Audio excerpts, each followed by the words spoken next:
Welcome to this course on Peanut Lab installation.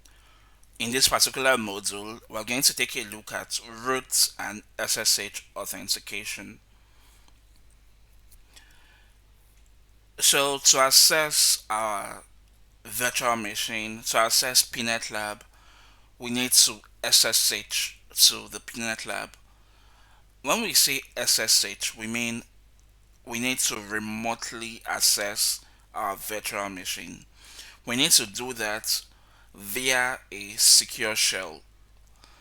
Okay, so SSH, also known as Secure Shell, is a network protocol that provides secure remote access, encrypted data communication, strong authentication.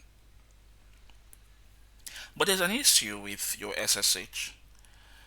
When you're trying to SSH to a device, that is, you're trying to remotely access a device in a secure shell, all usernames are permitted apart from the root account.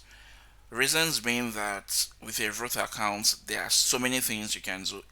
Your root account or the root user is actually like a super user. It has all privileges, and then if it falls into the hands of a threat actor out there or a hacker or into the hands of the bad guys, they can bring down your system.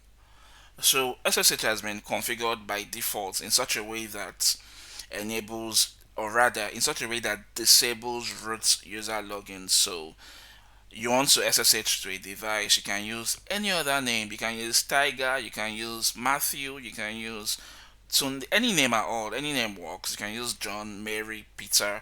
It works fine. But you cannot use the root user account. So what you can do most times is you log in as a normal user, then you escalate your privilege.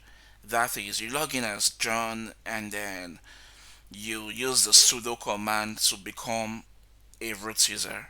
So to get into the root user account, that works fine. But there are cases where maybe you feel it's more convenient for you to just log in directly as a root user.